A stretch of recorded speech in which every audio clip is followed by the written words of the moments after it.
أعوذ بالله من الشيطان الرجيم بسم الله الرحمن الرحيم الحمد للہ رب العالمین والصلاة والسلام علی نبینا محمد وعلی آلہ وصحبہ اجمعین اما بعد۔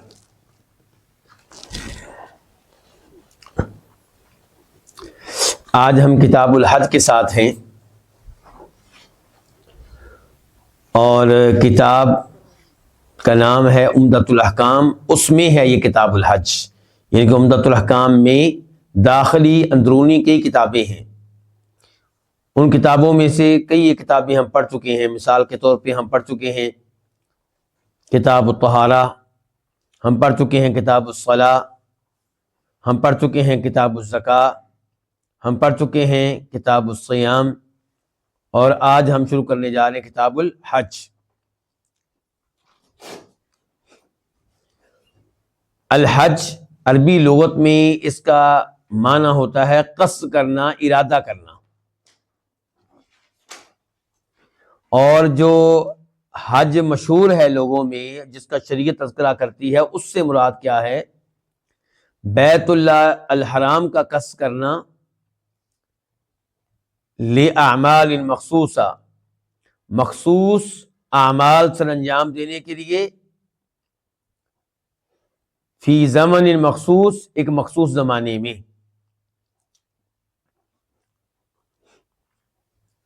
ہماری کتاب کے مؤلف شیخ عبد الغنی المقدسی، انہوں نے آغاز کیا کس سے؟ نماز سے، الصلاۃ سے، کتاب الصلاۃ سے، کیونکہ مسلمان ہو جانے کے بعد، توحید و رسالت کی شہادت دینے کے بعد، اشہد ان لا الہ الا اللہ و اشہد ان محمد عبدہ و رسولہ پڑھ لینے کے بعد سب سے اہم چیز کیا ہے؟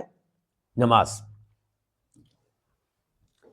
اس کے بعد ہماری کتاب کے مؤلف لے کر آئے کتاب الزکوٰۃ کو، زکوٰۃ کے بارے میں احادیث کو، کیونکہ زکوٰۃ ہی وہ عظیم چیز ہے جس کا تذکرہ اللہ نے کئی بار کیا ہے قرآن کے ساتھ ملا کر۔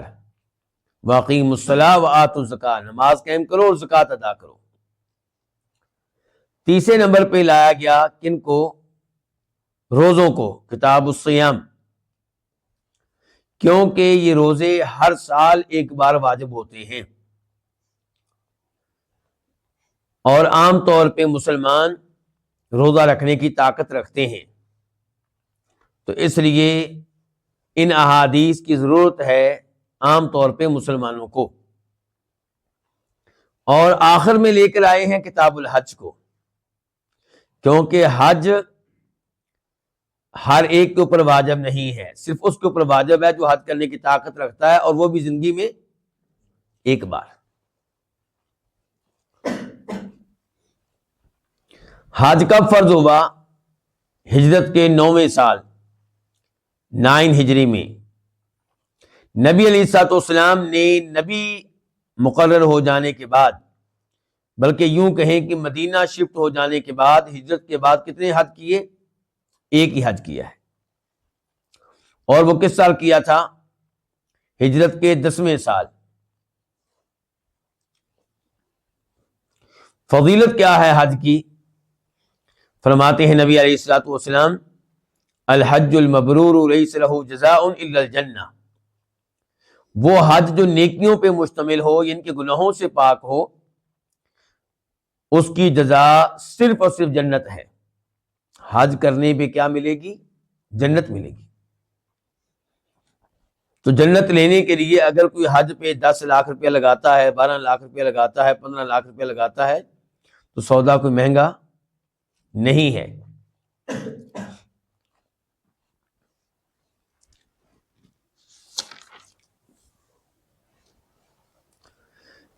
کتاب الحج میں سب سے پہلے وہ احادیث جن کا تعلق ہے میقات سے۔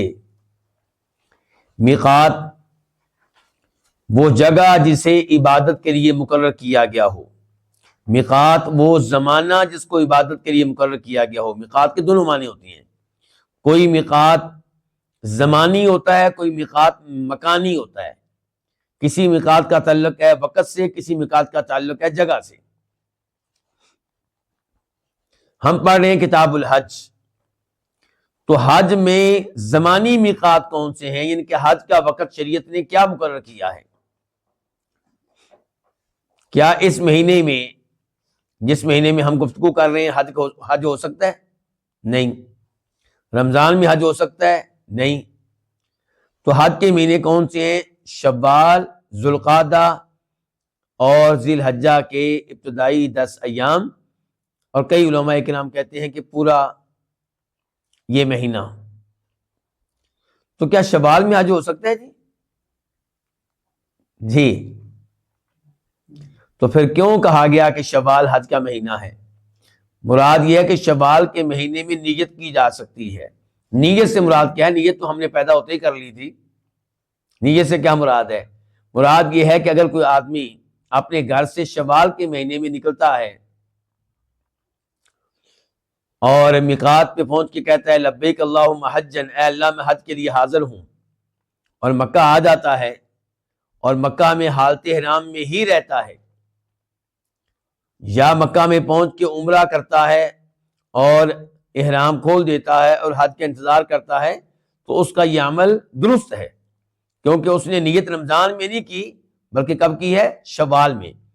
ایک ہے نیت جو ہم 10 سال پہلے کر لیتے ہیں، 5 سال پہلے، کہ میں حج کروں گا. ایک ہے کہ اب میں حج میں داخل ہو رہا ہوں. یہ نیت اگر آپ رمضان میں کریں گے تو یہ وقت سے پہلے ہے، شوال میں کریں گے تو بالکل ٹھیک ہے، ذی القعدہ میں کریں گے تو بالکل ٹھیک ہے.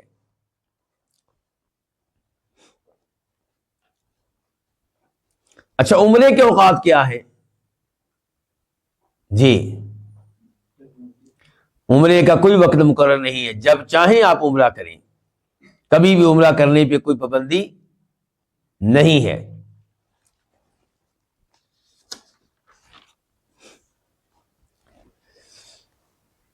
حدیث جو ہم پڑھنے لگے ہیں وہ ہے 207. راوی ہیں عبداللہ ابن عباس رضی اللہ عنہما. نبی علیہ الصلوۃ والسلام کے چچا عباس کے بیٹے عبداللہ، مفسر قرآن، ترجمان قرآن، نبی علیہ الصلوۃ والسلام نے ان کو دعا دی تھی کہ یا اللہ ان کو دین کا عالم بنا اور قرآن کا مفسر بنا. اور یہ ہاشمی ہے، آل بیت میں سے ہیں. کہتے ہیں کہ ان رسول اللہ صلی اللہ علیہ وسلم وقت لأہل المدینہ ذی الحلیفہ ولأہل الشام الجحفہ ولأہل نجد قرن المنازل ولأہل الیمن یلملم، کہ بے شک نبی علیہ الصلوۃ والسلام نے اہل مدینہ کے لیے ذوالحلیفہ کو میقات مقرر کیا. میقات مقرر کیا کیا مراد ہے؟ ذوالحلیفہ کو وہ جگہ قرار دیا جہاں سے وہ حج کی نیت کریں گے.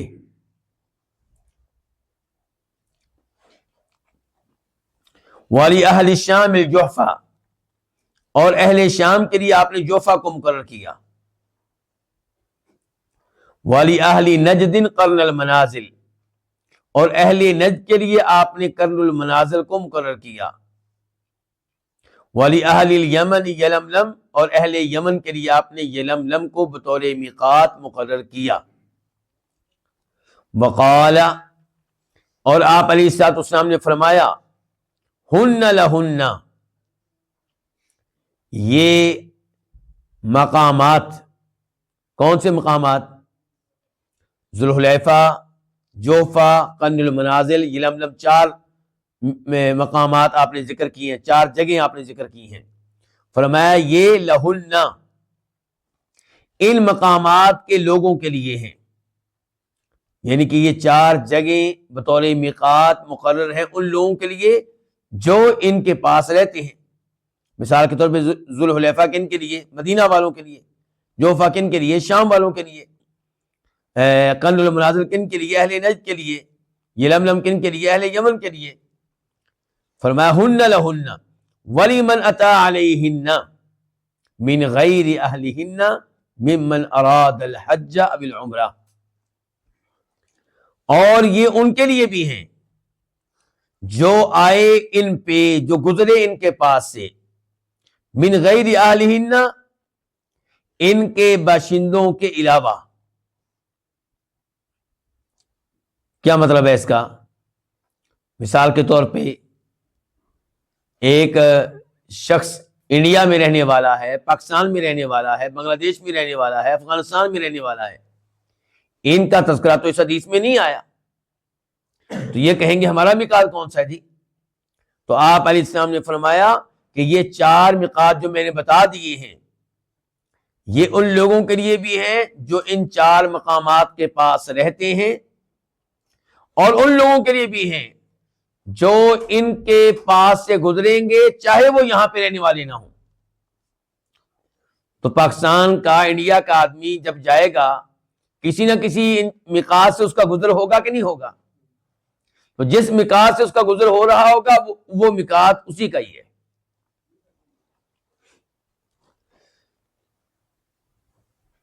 مثال کے طور پہ ایک آدمی شام میں رہنے والا ہے، اب شام والوں کا میقات آپ نے کیا بیان کیا یہاں پہ حدیث میں؟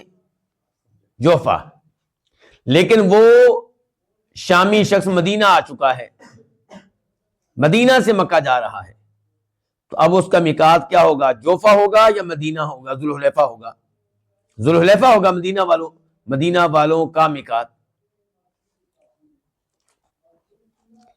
آپ فرما رہے ہیں کہ یہ 4 مقامات میقات ہیں، نیت کرنے کی جگہ ہیں، احرام کی جگہ ہے، لہن، ان کے لیے جو ان کے پاس رہتے ہیں، ولمن اتی علیہن، اور ان کے لیے بھی جو ان کے پاس سے گزریں، ان پہ گزریں، من غیر اہلہن، ان کے باشندوں کے علاوہ۔ اب سوال یہ پیدا ہوتا ہے کہ اگر کوئی مدینہ سے مکہ جا رہا ہے اور اس کو عمرہ کرنے کا ارادہ ہی نہیں ہے، تو کیا اس کو بھی نیت کرنا پڑے گی؟ اس کو بھی احرام باندھنا پڑے گا؟ فرمایا نہیں، ممن اراد الحج بالعمرہ، جو گزرے ان کے اوپر سے اس کو یہاں سے احرام باندھنا ہوگا، نیت کرنا ہوگی، جبکہ وہ ان میں سے ہو جو حج یا عمرہ کرنا چاہتے ہو، حج یا عمرہ کی نیت سے مکہ جا رہے ہو۔ ومن کان دون ذالک، اور جو ان 4 مقامات کے اندر ہو، ان 4 مقامات کے اندر ہو، یعنی کہ وہ ذوالحلیفہ سے باہر نہیں رہتا بلکہ ذوالحلیفہ کے بعد اس کا گھر آتا ہے۔ جب آپ مکہ جا رہے ہو تو اس کا گھر ذوالحلیفہ کے بعد آتا ہے۔ تو ومن کان دون ذالک، اور جو ہو ان 4 مقامات کے اندر، تو وہ کہاں سے نیت کرے گا؟ سوال پیدا ہوا، تو جواب آیا آپ علیہ الصلوۃ والسلام کی طرف سے، فمن حیث انشأ،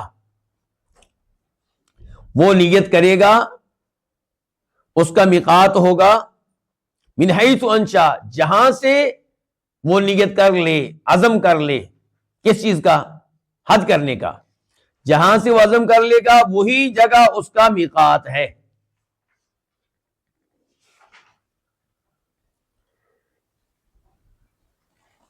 حتی اہل مکہ من مکہ، حتیٰ کہ اہل مکہ وہ نیت کریں گے کہاں سے؟ مکہ سے ہی۔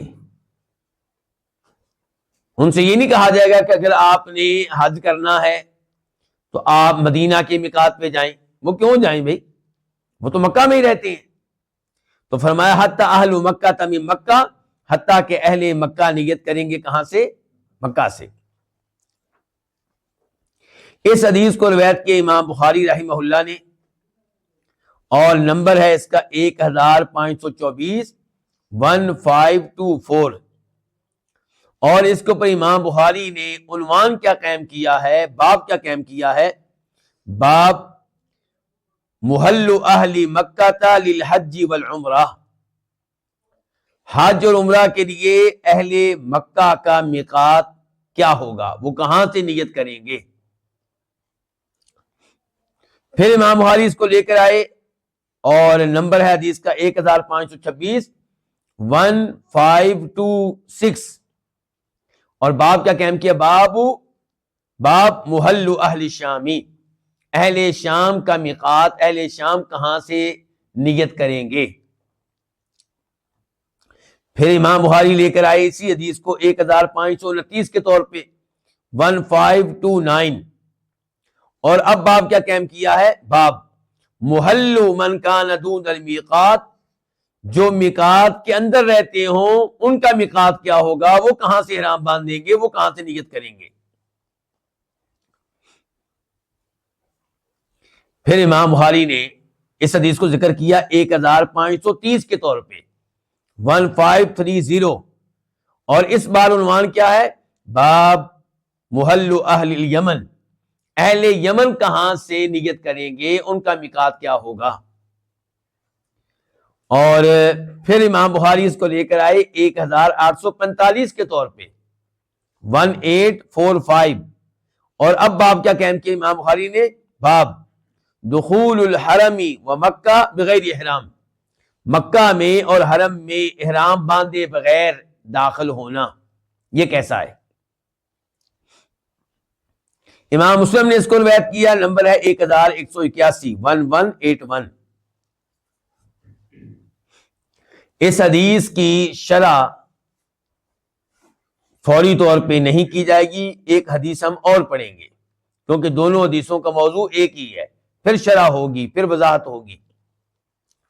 اب حدیث ہے 208 پہلی حدیث کے راوی کون تھے آپ میں سے کون بتائے گا جی؟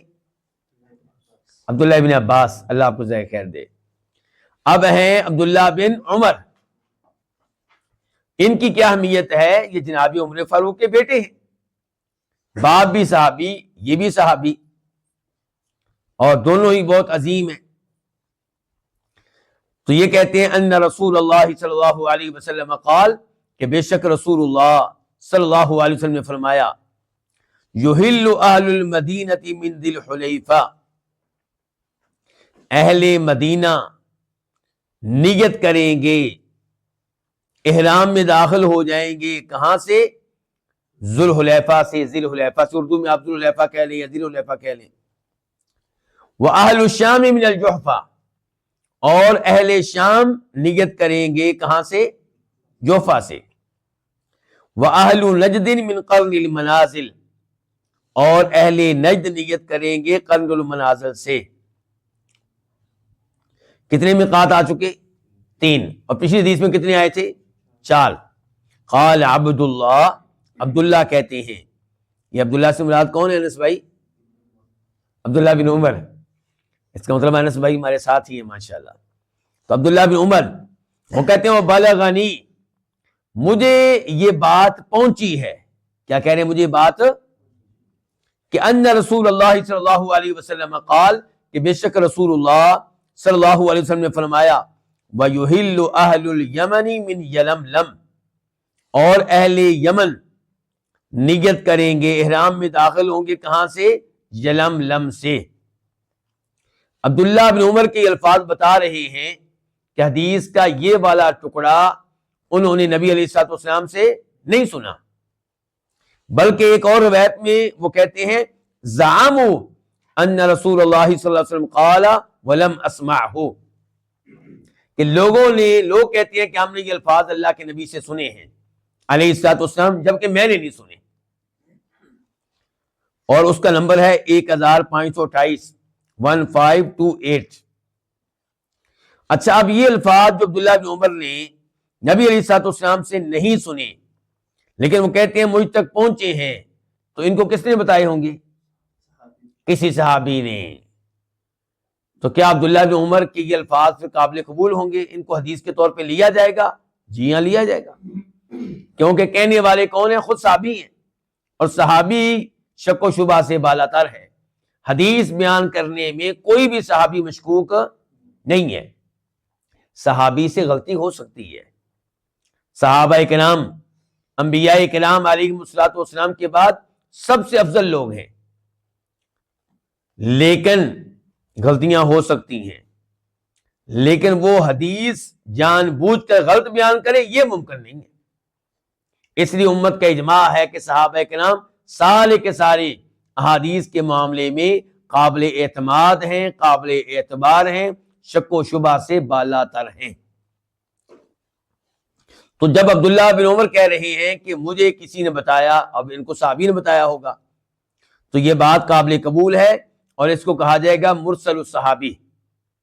جب کوئی حدیث کسی صحابی نے براہ راست اللہ کے رسول سے نہ سنی ہو علیہ الصلوۃ والسلام، اور کسی اور سے انہوں نے لی ہو، تو کیا کہیں گے پھر؟ یہ مرسل صحابی ہے، خصوصاً جب کہ وہ نام نہ لے رہے ہوں اس صحابی کا جس صحابی سے انہوں نے حدیث سنی ہے۔ اب یہاں پہ عبداللہ بن عمر نے اس صحابی کے نام نہیں لیا جس سے سنی ہے، تو یہ مرسل ہوا، اور صحابی مرسل حدیث بیان کرے تو وہ حجت ہے۔ اور عبداللہ بن عباس نے بہت سی حدیث بیان کی ہیں جو مرسل ہیں، جناب ابو ہریرہ نے بہت سی حدیث بیان کی ہیں جو کیا ہیں؟ مرسل ہیں۔ امام بخاری نے اس حدیث کو روایت کیا، نمبر ہے 1525 1528، اور امام مسلم نے روایت کے نمبر ہے 1182 1182۔ عبداللہ بن عمر نے جو الفاظ خود اللہ کے نبی سے نہیں سنے اور بتاتے ہیں کہ یہ لوگوں نے سنے ہیں، وہ اس لیے بھی شک و شبہ سے بالا تر ہے کہ اوپر کی حدیث میں آ چکے ہیں، عبداللہ بن عباس نے بیان کر دی ہیں۔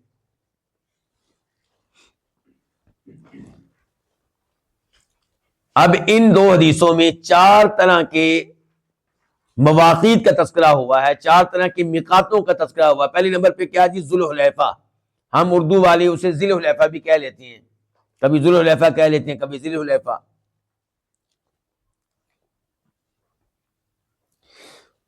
کسی زمانے میں لوگوں نے اس کا نام رکھ دیا تھا آبار علی یا بئر علی، اب کوئی بھی اسے آبار علی یا بئر علی نہیں کہتا، لیکن پہلے لوگ اس کو کہا کرتے تھے۔ اب مدینہ کی آبادی اس میقات تک پہنچ چکی ہے۔ کسی زمانے میں یہ میقات مدینہ سے باہر تھا، آج یہ مدینہ کا حصہ بن چکا ہے، اور یہ میقات مسجد نبوی سے تقریباً 13 کلومیٹر کے فاصلے پہ واقع ہے۔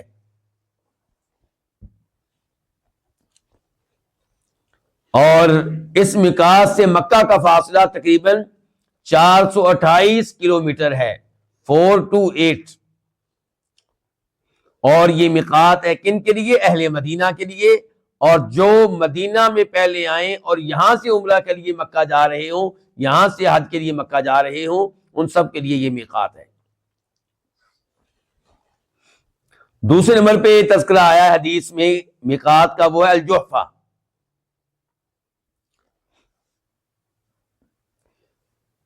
یہ کن کے لیے ہے؟ اہل شام کے لیے۔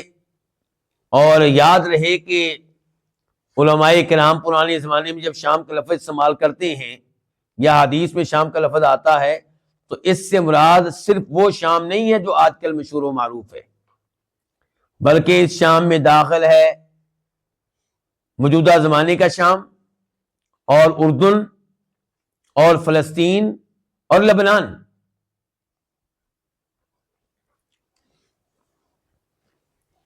تو ان سب کا میقات ہے جوفا، اور ایسے ہی سوڈانیوں کا میقات بھی یہی ہے۔ سعودی عرب کے شمالی شہر جو ہیں ان کا میقات بھی یہی ہے۔ لیکن آج کل لوگ عام طور پہ جوفا کی بجائے رابغ سے نیت کرتے ہیں۔ رابغ جوفا سے قریب ہی ایک میقات، ایک جگہ ہے، جوفا سے قریب ہی ایک جگہ ہے، کیا نام ہے اس کا؟ رابغ۔ رابغ کا حدیث میں تذکرہ بطور میقات نہیں آیا، لیکن جوفا اس جگہ کچھ مسائل تھے جس کی وجہ سے لوگ وہاں نہیں جاتے تھے، وہ جگہ خراب ہو چکی تھی، تو لوگ پھر اس سے قریبی جگہ رابغ سے نیت کر لیا کرتے تھے، اس کو بطور میقات استعمال کر رہے تھے۔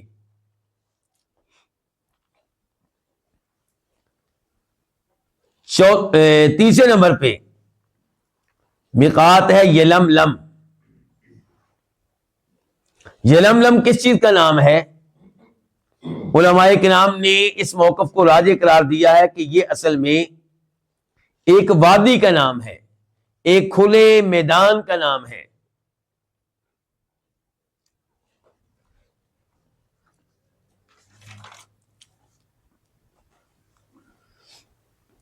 اور اس کے قریب ایک گاؤں تھا جہاں پہ کنواں تھا، کنویں کا نام تھا بئر سعدیہ، اس لیے لوگ اس میقات کو سعدیہ بھی کہہ لیتے ہیں اور وہاں سے بھی احرام باندھ لیتے ہیں. اور یہ میقات جو ہے مکہ سے تقریباً 92 کلومیٹر کے فاصلے پہ ہے، 92.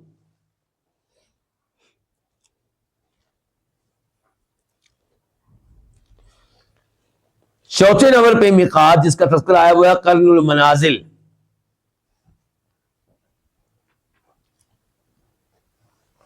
اور یہ میں بتا نہیں سکا پچھلا میقات کیا، کون سا میقات تھا پچھلا؟ یلملم. تو وہاں سے کون کون احرام باندھتے ہیں؟ یمن کے لوگ، سعودیہ کے کئی لوگ جو اس سائڈ سے آتے ہیں، انڈونیشی، ملائیشی، چائنا کے لوگ، انڈین لوگ، پاکستانی لوگ، یہ کہاں سے احرام باندھتے ہیں؟ یلملم سے. تو چوتھا میقات ہے قرن المنازل. اس کو قرن الثعالب بھی کہہ لیتے ہیں. ثعالب کہتے ہیں کن کو؟ لومڑیوں کو. چونکہ اس سائڈ پہ لومڑیاں کثرت سے ہوا کرتی تھیں تو اس علاقے کو لوگ قرن الثعالب بھی کہہ لیتے تھے. قرن ویسے چھوٹے پہاڑ کو کہتے ہیں. یہ میقات موجودہ زمانے میں مشہور ہے السیر الکبیر کے نام سے، اور فاصلہ مکہ تک بنتا ہے تقریباً 78 کلومیٹر، 78. اور یہی میقات مکہ سے سب سے قریب ہے. یہ میقات ہے اہل نجد کا، ریاض والوں کا، طائف والوں کا. عراق سے بھی کئی لوگ ادھر سے احرام باندھتے ہیں، عراق سے آنے والے، اور ایرانی بھی ادھر سے ہی احرام باندھتے ہیں.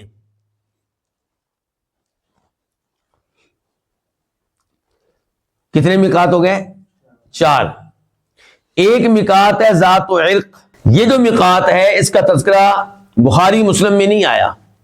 ابھی جو ہم نے 2 حدیثیں پڑھی تھیں وہ بخاری مسلم میں تھیں، لیکن ذات و عرق کا تذکرہ نبی علیہ الصلوۃ والسلام سے بخاری مسلم میں نہیں آیا. البتہ ایک روایت آتی ہے ابو داؤد شریف میں جس میں سیدہ عائشہ کہتی ہیں کہ وقت رسول اللہ صلی اللہ علیہ وسلم لأہل العراق ذات عرق، کہ نبی علیہ السلام نے اہل عراق کے لیے ذات عرق کو بطور میقات مقرر کیا ہے. شیخ البانی رحمہ اللہ اس حدیث کو صحیح قرار دیتے ہیں. اس میقات کے بارے میں ایک روایت بخاری شریف میں آتی ہے، اس کا نمبر ہے 1531، 1531. اور تھوڑی دیر پہلے میں کیا کہہ چکا ہوں کہ اس بارے میں بخاری میں کوئی روایت نہیں آتی. ابھی بتا رہا ہوں کہ آتی ہے. تو کہنے کا مقصد یہ ہے کہ نبی علیہ السلام سے کوئی روایت نہیں آتی. ابھی جو روایت آپ کے سامنے رکھی جائے گی وہ نبی علیہ السلام سے نہیں ہے، اس کا تعلق ہے جناب عمر فاروق سے. عبداللہ بن عمر کہتے ہیں کہ جب کوفہ اور بصرہ فتح ہو اے مسلمانوں کے قبضے میں آ گئے تو اتو عمر، لوگ عمر کے پاس آئے رضی اللہ تعالی. یاد رہے کہ یہاں پہ کہا جا سکتا ہے کہ بصرہ وغیرہ یہ تو وہ شہر ہیں جو پہلے موجود ہی نہیں تھے، عمر فاروق کے زمانے میں ہی ان کو آباد کیا گیا. تو مراد ہے کہ یہ ایریا فتح ہوا، پھر یہ شہر آباد ہوئے، بسائے گئے. تو وہاں کے لوگ پھر آئے جناب عمر فاروق کے پاس، کہنے لگے اچھا کوفہ اور بصرہ اب کس ملک میں ہے؟ عراق میں. تو یہ جناب عمر فاروق کے پاس آئے، کہنے لگے یا امیر المؤمنین، اے مومنوں کے امیر، ان رسول اللہ صلی اللہ علیہ وسلم حد لأہل نجد قرنا، کہ نبی علیہ الصلوۃ والسلام نے اہل نجد کے لیے قرن المنازل کو میقات مقرر کیا ہے. وَهُوَ جَوْرٌ عَنْ طَرِيقِنَا، لیکن یہ میقات ہمارے راستے میں نہیں آتا، ہمارے راستے سے ہٹ کر آتا ہے. قال فانظروا حذبها فی طریقکم، جناب عمر فاروق کہنے لگے تم پھر یہ دیکھ لو کہ قرن المنازل کی سیدھ میں اس کے برابر میں کون سا شہر تمہارے راستے میں آتا ہے. مسئلہ سمجھے آپ لوگ؟ بھی قرن المنازل تو تمہارے راستے سے ہٹ کر ہے، مان لیا. اب تمہارے راستے میں قرن المنازل کے برابر میں کون سا گاؤں آتا ہے، کون سا شہر آتا ہے، کون سی جگہ آتی ہے؟ چنانچہ بتایا گیا کہ ذات و عرق آتا ہے. تو جناب عمر فاروق نے ان کے لیے ذات و عرق کو بطور میقات مقرر کیا. اچھا، یہاں پہ اس حدیث سے یوں پتہ چلتا ہے کہ نبی علیہ الصلوۃ والسلام نے ذات و عرق کو مقرر نہیں کیا تھا، اور پتہ چلا کہ ضروری نہیں کہ ہر حدیث ہر صحابی کے پاس موجود ہو، ضروری نہیں کہ ہر مسئلہ ہر حدیث ہر صحابی کو معلوم ہو. اب جناب عمر فاروق کو یہ حدیث معلوم نہیں تھی، انہوں نے اپنی طرف سے ذات و عرق کو میقات مقرر کیا، لیکن حدیث تو موجود تھی. جو آپ کو بتا چکا ہوں، سیدہ عائشہ کہتی ہیں کہ نبی علیہ السلام ذات و عرق کو اہل عراق کے لیے بطور میقات مقرر کر چکے تھے. تو اب ہم کیا کہیں گے؟ ہم کہیں گے کہ جناب عمر فاروق نے اپنی زندگی میں نبی علیہ السلام کو کئی مشورے دیے، اور ان مشوروں کے مطابق بعد میں اللہ کی وحی بھی نازل ہوئی. اللہ تعالیٰ نے احکام نازل کیے، جبکہ ان احکام کے مطابق اپنی رائے، اپنا مشورہ جناب عمر فاروق نبی علیہ السلام کو وحی نازل ہونے سے پہلے ہی دے چکے تھے. تو کہا جاتا ہے کہ جناب عمر فاروق وہ عظیم انسان ہیں جن کی رائے اتنی درست ہوا کرتی تھی، جن کے مشورے اس قدر قیمتی ہوا کرتے تھے کہ ان کے مطابق بعد میں وحی نازل ہوتی تھی. اب یہ جو جناب عمر فاروق نے اپنے زمانے میں میقات مقرر کیا ہے، تو یہ بھی ان میں سے ایک چیز ہو گئی، کیونکہ جناب عمر فاروق تو معلوم نہیں تھا کہ اس معاملے میں حدیث موجود ہے، وہ تو بعد میں پتا چلا کہ اس معاملے میں حدیث موجود ہے. تو پتا چلا جناب عمر فاروق کی یہ رائے بھی، ان کا یہ اجتہاد بھی حدیث کے مطابق نکلا.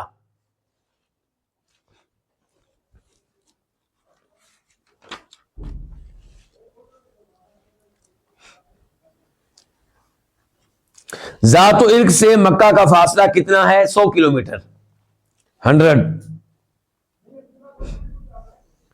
یہاں پہ ایک سوال پیدا ہوگا، کیا جدہ بھی میقات ہے؟ کیا جدہ میں پہنچ کر جدہ میں آپ اتریں جہاز سے، فلائٹ سے، اور اس کے بعد آپ احرام باندھ لیں، نیت کر لیں، کیا یہ چل جائے گا؟ کیا یہ درست ہوگا؟ کیا اس کی گنجائش ہے؟ تو یاد رہے کہ آج سے تقریباً 45 سال پہلے، 45، قطر کے چیف جسٹس عبداللہ بن زید آل محمود نے سعودی عرب کے اس زمانے کے بادشاہ خالد بن عبدالعزیز کو کچھ لیٹر لکھے تھے، اور اس میں انہوں نے کہا تھا کہ میں دلائل سے ثابت کرتا ہوں کہ جدہ کو میقات بنایا جا سکتا ہے ان لوگوں کے لیے جو جہازوں پہ بیٹھ کے آتے ہیں یا جو کشتیوں میں بیٹھ کے آتے ہیں. تو یہ لیٹر شاہ خالد نے سعودی علماء کرام کے سامنے رکھے، اور آپ جانتے ہیں کہ سعودیہ میں فتویٰ دینے کے لیے مستقل ایک کمیٹی قائم رہتی ہے، تو ان کے سامنے یہ رکھے گئے. بحث و مباحثہ ہوا، غور و خوض ہوا، مشورہ ہوا، اور آخر میں سعودی علماء کرام کی کمیٹی نے جو فیصلہ کیا وہ کچھ یوں تھا کہ یہ فتویٰ جو شیخ عبداللہ بن زید نے دیا ہے، جو کہ قطر کی عدالت کے چیف جسٹس ہیں، اور جس فتوے میں ان کا کہنا یہ ہے کہ جدہ کو میقات بنایا جا سکتا ہے ان لوگوں کے لیے جو جہاز پہ بیٹھ کے آتے ہیں یا سمندری جہازوں پہ بیٹھ کے آتے ہیں، تو سعودی علماء نے کہا کہ یہ فتویٰ باطل ہے، غلط ہے، کیونکہ اس کے پیچھے کوئی دلیل نہیں ہے کتاب و سنت سے، نہ اس کے پیچھے امت کا اجماع ہے، اور کسی بھی قابل اعتماد عالم دین نے ایسا فتویٰ پہلے نہیں دیا۔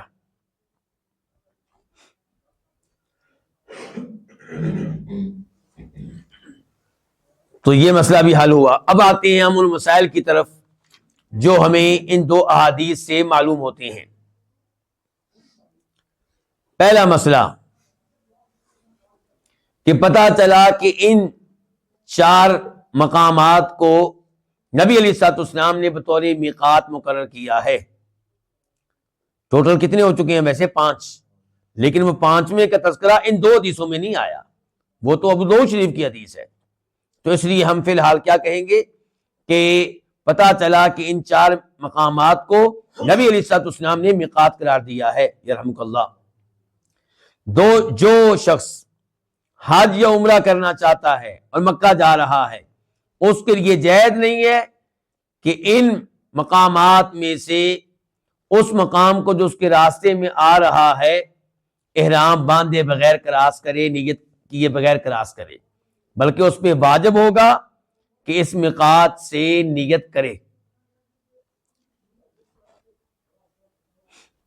نمبر 2، یہ مسئلہ معلوم ہوا ان 2 حدیث سے کہ جو لوگ ان 4 مقامات کے اندر رہتے ہیں، ان 4 مقام، یعنی جب آپ مکہ جا رہے ہوں تو ان 4 مقامات سے پہلے نہیں رہتے، بلکہ ان 4 مقامات کے بعد میں رہتے ہیں مکہ کی طرف، تو ان کا میقات کیا ہوگا؟ ان کا اپنا گھر، ان کی اپنی رہائش۔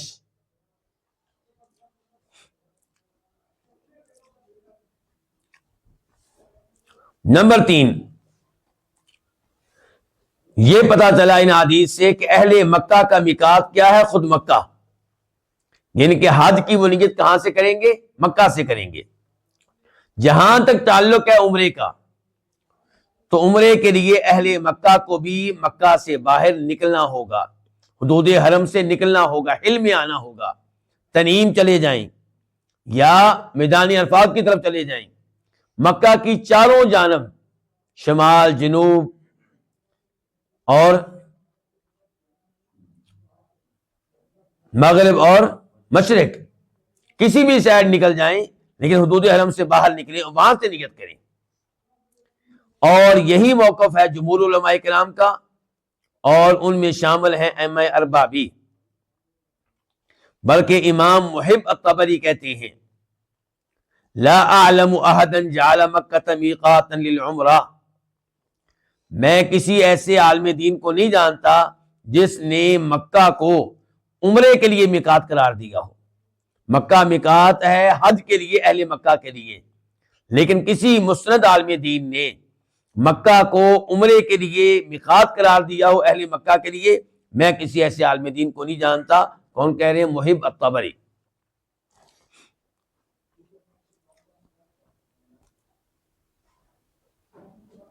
اور پھر آپ جانتے ہیں سیدہ عائشہ کا واقعہ۔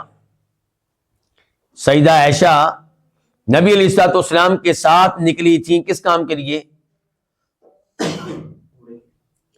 حج کے لیے، لیکن نیت یہ تھی کہ پہلے عمرہ کروں گی پھر حج کروں گی، یعنی کہ حج تمتع۔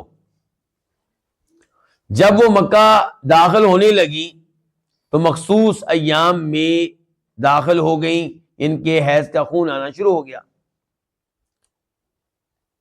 اب نبی علیہ الصلوۃ والسلام کے حکم سے وہ حالت احرام میں ہی ہیں، احرام کی پابندیوں میں ہیں، لیکن طواف نہیں کر سکیں گی، بلکہ اپنے پاک ہونے کا انتظار کر رہی ہیں، حیض کے خون کے منقطع ہونے کا انتظار کر رہی ہیں۔ لیکن زیادہ دیر تک انتظار نہیں ہو سکتا، کیوں؟ کیونکہ نبی علیہ الصلوۃ والسلام اور صحابہ کرام مکہ داخل ہوئے تھے کس تاریخ کو؟ 4 تاریخ کو، 4 ذی الحجہ کو، اور حج شروع ہوتا ہے کس تاریخ کو؟ 8 کو۔ تو سیدہ عائشہ کو پاک ہونے کے لیے کتنے دن ملے؟ صرف 4، اور 4 دنوں میں عام طور پہ عورتیں حیض کے خون سے فارغ نہیں ہوتی۔ تو سیدہ عائشہ رونے لگ گئی، پریشان ہو گئی، میرے عمرے کا کیا بنے گا، میرے حج کا کیا بنے گا۔ تو نبی علیہ الصلوۃ والسلام نے ان کو حوصلہ دیا، فرمایا کہ اب تم کیا کرو، حج کی نیت کر لو۔ تو انہوں نے حج کی نیت کر لی، فرمایا وہ سارے کام کرو جو حاجی کرتے ہیں، لیکن طواف تم نے نہیں کرنا، یعنی کہ طواف تب کرنا ہے جب تم حیض کے خون سے فارغ ہو جاؤ گی۔ حج ہو گیا، اور علماء کرام کا موقف یہ ہے کہ سیدہ عائشہ کا یہ حج قران کہلائے گا، جس میں پہلے حج قران میں کیا ہوتا ہے، عمرہ اور حج ایک ساتھ ہوتی ہیں۔ ایسا نہیں ہوتا کہ حج تمتع کی طرح پہلے عمرہ ہو، اس سے حلال ہو جائیں، فارغ ہو جائیں، پھر دوبارہ حج کی نیت کریں، نہیں، حج قران میں دونوں مکس ہو جاتے ہیں۔ تو سیدہ عائشہ کا عمرہ اور حج دونوں ایک ساتھ ادا ہو گئے، لیکن وہ حج کے بعد پھر رو رہی ہیں۔ نبی علیہ الصلوۃ والسلام صحابہ کرام حج سے فارغ ہونے کے بعد مدینہ جانے کی تیاری کر رہے ہیں، سیدہ عائشہ رو رہی ہیں۔ آپ نے پوچھا کیا ہوا؟ تو فرمانے لگی کہ باقی لوگوں نے عمرہ الگ کیا، حج الگ کیا، اور میں صرف حج کر کے جا رہی ہوں، یعنی کہ میرا مستقل عمرہ نہیں ہو سکا جو میں پہلے کرنا چاہ رہی تھی۔ تو آپ علیہ الصلوۃ والسلام نے ان کے بھائی عبد الرحمن سے کہا کہ اپنی بہن کو تنعیم لے جاؤ، اور تنعیم حدود حرم سے باہر ہے، فرمایا وہاں ان کو لے جاؤ اور وہاں سے ان کو عمرہ کراؤ۔ چنانچہ سیدہ عائشہ نے تنعیم سے عمرے کی نیت کی، حدود حرم سے باہر نکلی اور وہاں سے نیت کی اور عمرہ کیا۔ تو اس سے پتہ چلا کہ مکہ والوں کو عمرے کے لیے حدود حرم سے باہر نکلنا ہوگا۔ اگر مکہ کے اندر سے عمرے کے لیے احرام باندھنا درست ہوتا تو نبی علیہ الصلوۃ والسلام کبھی بھی سیدہ عائشہ کو مشقت میں نہ ڈالتے۔ سیدہ عائشہ حج سے فارغ ہوئی ہیں، حج سے فارغ ہونے والا انسان تھکا ہوتا ہے، اور پھر آپ حج سے فارغ ہونے کے بعد صبح نکلنا چاہتے ہیں مدینہ کے لیے، اور آپ کے ساتھ ایک بڑی دنیا ہے۔ اگر عمرہ کرنا مکہ کے اندر سے ممکن ہوتا تو آپ سیدہ عائشہ سے کہتے بھئی ادھر سے عمرہ کر لو، لوگ تمہارا انتظار کر رہے ہیں، میں بھی تمہارا انتظار کر رہا ہوں، جلدی سے فارغ ہو جاؤ، ہم نے واپس جانا ہے مدینہ۔ لیکن نہیں، چونکہ عمرے کا احرام مکہ کے اندر سے نہیں باندھا جاتا، اس لیے آپ نے سیدہ عائشہ کو حدود حرم سے باہر بھیجا، تنعیم بھیجا، وہاں سے انہوں نے نیت کی۔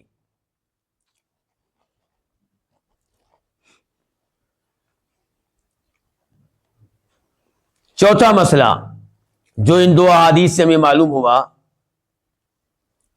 کہ نبی علیہ الصلوۃ والسلام نے فرمایا ہے یہ میقات بیان کرنے کے بعد ممن اراد الحج والعمرہ، یہ میقات ہیں، یہاں سے احرام باندھیں گے، یہاں سے نیت کریں گے وہ لوگ جو حج عمرے کے لیے جا رہے ہیں۔ اس کا مطلب یہ ہے کہ جو مکہ جا رہا ہے اور اس کی نیت حج کرنے کی نہیں ہے، عمرہ کرنے کی نہیں ہے، تو اس پہ احرام باندھنا اور حج یا عمرے کی نیت کرنا واجب نہیں ہے۔ مثال کے طور پہ ایک آدمی جا رہا ہے کاروبار کے لیے، تجارت کے لیے، ایک آدمی جا رہا ہے اپنے کسی رشتہ دار کو مکہ میں ملنے کے لیے، تو اس کے اوپر احرام باندھنا واجب نہیں ہے۔ امام بخاری رحمہ اللہ فرماتے ہیں اپنی صحیح میں وَإِنَّمَا أَمَرَ النَّبِيُّ صلی اللہ علیہ وسلم بِالْإِحْلَالِ لِمَنْ أَرَادَ الْحَجَّ وَالْعُمْرَةَ وَلَمْ يَذْكُرْ لِلْحَطَّابِينَ وَغَيْرِهِمْ، کہ آپ علیہ الصلوۃ والسلام نے حکم دیا ہے نیت کرنے کا، احرام میں داخل ہونے کا ان مقامات سے اس کو جو حج عمرے کے لیے جا رہا ہے، اور آپ نے یہ حکم ان کو نہیں دیا جو مکہ سے نکلتے تھے اور باہر سے حدود حرم کے باہر سے وہ لکڑیاں لے کر آتے تھے، لکڑیاں کٹھی کر کے مکہ میں داخل ہوتے تھے۔ آپ نے یہ نہیں کہا ان سے کہ بھائی تم جب دوبارہ مکہ میں داخل ہوگے تو تمہیں احرام باندھنا پڑے گا اور نیت کرنا پڑے گی عمرے کی، نہیں، ایسا آپ نے کوئی حکم نہیں دیا۔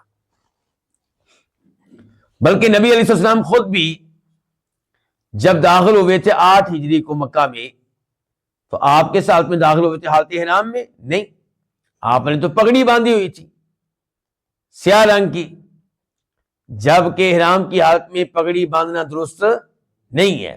تو پتہ چلا آپ بغیر احرام کے داخل ہوئے تھے، تو جس کی نیت حج عمرے کی نہیں ہے وہ مکہ میں جا رہا ہے، جا سکتا ہے، اس پہ واجب نہیں ہے کہ وہ نیت کرے، احرام باندھے اور عمرہ کرے۔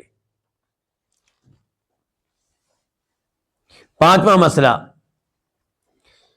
ان دو حدیث سے پتہ چلا کہ اللہ تعالیٰ اپنی امت پہ، اپنی مخلوق پہ کس قدر مہربان ہے، کس قدر رحمت کرنے والا ہے۔ یہاں پہ دیکھیے کہ آپ علیہ الصلوۃ والسلام نے مکہ کے جانب رہنے والے لوگوں کے لیے 4 مقامات بطور میقات مقرر کیے ہیں۔ اگر آپ چاہتے تو ایک ہی مقام مقرر کرتے تو باقی 3 جانب سے آنے والے لوگ مشقت میں پڑ جاتے، ان کو ادھر آنا پڑتا۔ لیکن آپ نے، اللہ تعالیٰ نے اپنی مخلوق پہ رحم کیا اور میقات کے طور پہ 4 مقامات مقرر کیے ہیں، ایک نہیں۔ چھٹے نمبر پہ، ان 2 احادیث سے نبی علیہ الصلوۃ والسلام کے ایک معجزے کا علم ہوتا ہے۔ وہ کیا معجزہ ہے؟ کہ آپ علیہ الصلوۃ والسلام نے شام والوں کے لیے میقات مقرر کیا۔ کیوں جی؟ کیا مقرر کیا ہے؟ جوفا۔ کیا شام کے لوگ اس وقت آپ کی زندگی میں مسلمان ہو چکے تھے؟ نہیں۔ کیا شام فتح ہو چکا تھا؟ نہیں۔ لیکن آپ کو معلوم تھا، آپ کو پتا تھا کہ شامیوں نے مسلمان ہونا ہے اور شام اسلامی ملک ہوگا، اس لیے آپ نے دنیا سے جانے سے پہلے ہی ان کا میقات بیان کر دیا، گویا کہ اس میں خوشخبری تھی کہ وہ بھی مسلمان ہو جائیں گے۔ اور ایسے ہی دیگر علاقوں کے کئی لوگ ہیں جن کا آپ نے تذکرہ کیا ہے، تو یہ آپ کا معجزہ ہے اور آپ کی بات صحیح نکلی، ایسا ہی ہوا۔ 7ویں نمبر پہ، ان 2 احادیث سے پتہ چلا کہ بیت اللہ کس قدر احترام رکھتا ہے، تقدس رکھتا ہے، کس قدر وہ عظیم ہے، کیونکہ شریعت نے حکم دیا ہے اس شخص کو جو بیت اللہ میں حج کرنے کے لیے آ رہا ہے یا عمرہ کرنے کے لیے آ رہا ہے کہ وہ مخصوص لباس پہن کر آئے، مخصوص پابندیوں میں آئے۔ تو اس سے پتہ چلا کہ بیت اللہ کس قدر عظمت کا حامل ہے۔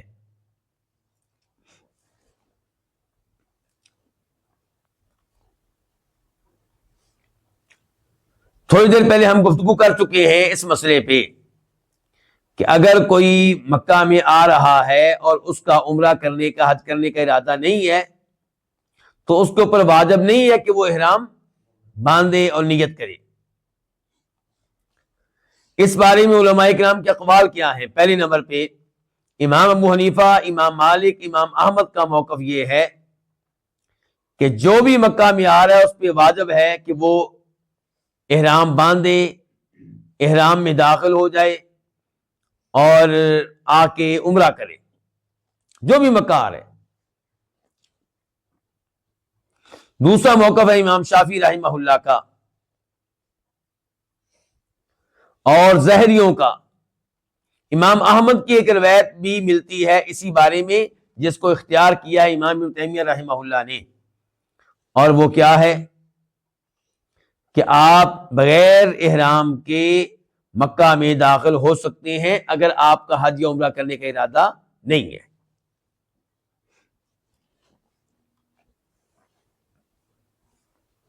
کیونکہ نبی علیہ السلام نے جب میقات بیان کی، آپ نے فرمایا ممن اراد الحج والعمرہ، یہ میقات ہیں، یہ احرام باندھنے کی جگہ ہیں ان کے لیے جو حج عمرے کی نیت سے جا رہے ہیں۔ اس کا مطلب ہے جو حج عمرے کی نیت سے نہیں جا رہا تو اس کے لیے یہ میقات نہیں ہے۔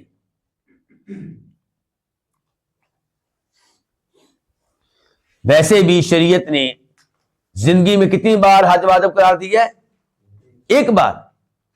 تو آپ کیسے کہہ سکتے ہیں کہ جو جب بھی مکہ جائے وہ احرام باندھے یا عمرہ کرے یا حج کرے؟ یہ آپ کیسے کہہ سکتے ہیں؟ یہاں پہ ایک چھوٹا سا سوال اور ہے، میقات پہ پہنچ کے کرنا کیا ہے؟ میقات پہ پہنچ کے کیا کرنا ہے؟ نمبر 1، اپنی مونچھیں ہلکی کی جائیں، مونچھوں کے بال ہلکے کیے جائیں، بغلوں کے بال صاف کیے جائیں، زیر ناف بال صاف کیے جائیں، ناخن کاٹے جائیں۔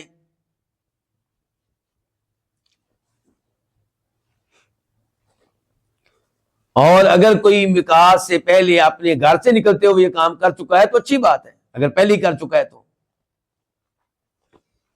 نمبر 2، میقات پہ غسل کریں۔ نمبر 3، غسل کر لینے کے بعد آپ اپنی داڑھی پہ، سر کے بالوں پہ خوشبو لگائیں، یہ سنت ہے نبی علیہ الصلوۃ والسلام کی، لیکن نیت کرنے سے پہلے اور خوشبو چادروں پہ نہیں لگانی۔ کہاں لگانی ہے؟ داڑھی پہ یا سر کے بالوں پہ۔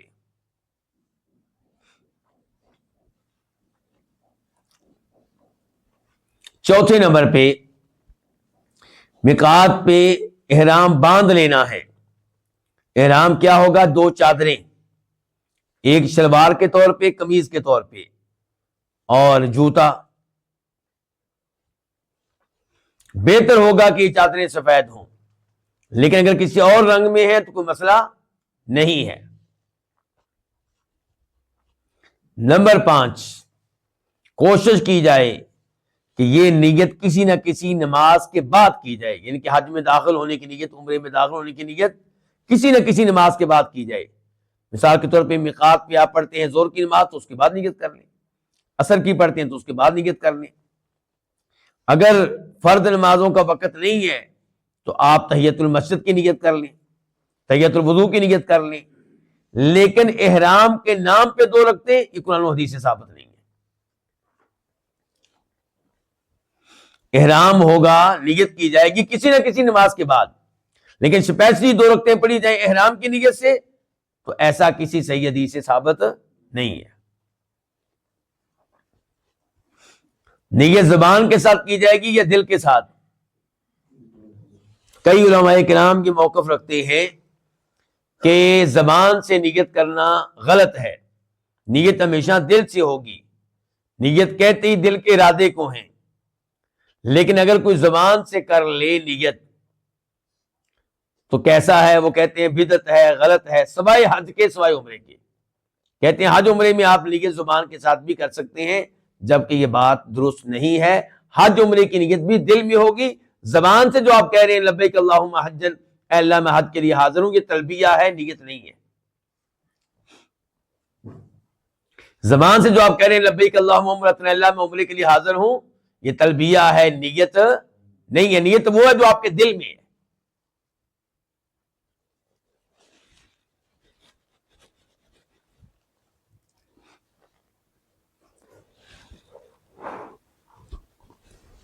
تو نیت دل کے ساتھ کی جائے گی، زبان سے تلبیہ پڑھا جائے گا، بالکل ایسے جیسے نماز میں آپ داخل ہوتے ہیں۔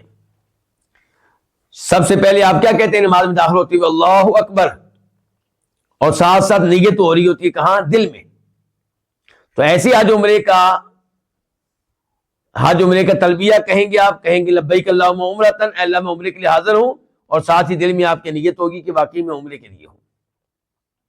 بلکہ علماء کرام نے لکھا ہے، امام ابن المنذر نے لکھا ہے کہ اگر کوئی آدمی دل میں نیت رکھتا ہے کہ اس کی عمرے کی، اور زبان سے کہہ بیٹھا لبیک اللہم حجن، اے اللہ میں حج کے لیے حاضر ہوں، تو اعتبار اس کا ہوگا جو دل میں ہے، اس کا اعتبار نہیں ہوگا جو زبان سے الفاظ ادا ہوئے ہیں۔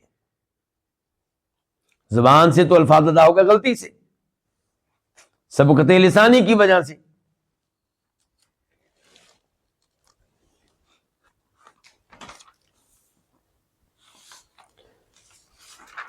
تو یہیں پہ آج کے درس کا اختتام کرتے ہیں، لیکن اس سے پہلے ہلکی سی ایک بات میں کر دوں۔